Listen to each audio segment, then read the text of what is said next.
The existence of AI and automation in our daily life has poses many threats for humanity, workplace, and many more. That's why it's a simple concept for us to understand why the proposition team regret today's motion. But before that, few points of definitions. So what does it mean by AI involvement in workplace? It refers to the integration of artificial intelligence systems into the labor force, from automation in factories to decision-making in offices. And why we regret it? As a matter of principle, we believe that this involvement has caused that harms to workers, societies, and economics and other stakeholders outweighing the potential benefits. But we need to tell that we're not saying that all AI must disappear, all AI must be abolished from the workplace. We are saying that the way AI has involved in the workplace are something to regret. Okay, so moving on to the argument. Firstly, AI erodes job security and worsens inequality. In the status quo, we could see the gap between low and high skilled jobs. So low-skilled jobs are the people or the workers who rely on repetitive works such as manufacture, call center, and many more, which in the status quo, sometimes they don't have like a diploma or something to accelerate or mobilize to a higher position in the office. While AI and automation very good or excel at repetitive, predictable, and routine tasks, which cover huge sectors such as manufacturing or other sectors that these workers are also rely on. Unlike previous technological revolutions, AI is not just replacing physical labor, but also like cognitive labor, which includes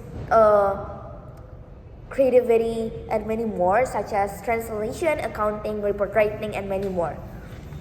Which means that a large range of jobs are under threat is unprecedented. Crucially, AI does this faster and cheaper than humans, so corporations have strong incentives to replace workers in the status quo. While the opposition will say, oh, AI creates new jobs, true, but those who are often in high-skill niche fields like data science, machine learning, and robotics engineering are the people who will be benefited more.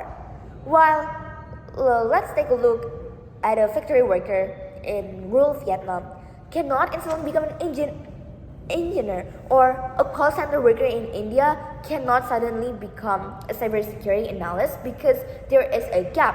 So reskilling programs exist, but they are underfunded, inaccessible, and require years of training. So it's still inaccessible for those who are living or part of marginalized communities. So who gets hit the hardest? It is the vulnerable workers. Okay, so those with the least access to higher education are the first to be displaced. Meanwhile, benefits concentrate in the hands of small tech elite, such as the companies, the one who own AI systems, or the engineers who design them. This means wealth becomes even more unequal, mass unemployment and under-unemployment for the poor, and also there is some versus extreme profit growth for tech monopolies.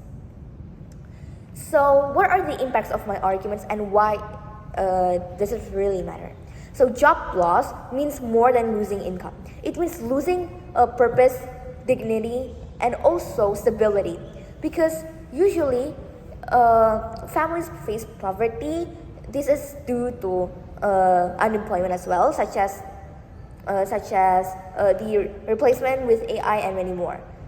We can see from our real life that families face poverty, children lose access to education, and entire communities collapse when their local industries vanish.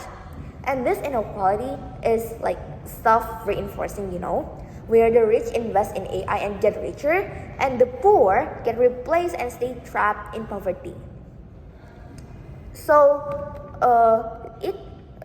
in the end, the opposition will speak about progress, but progress for whom? For the corporations having money? No.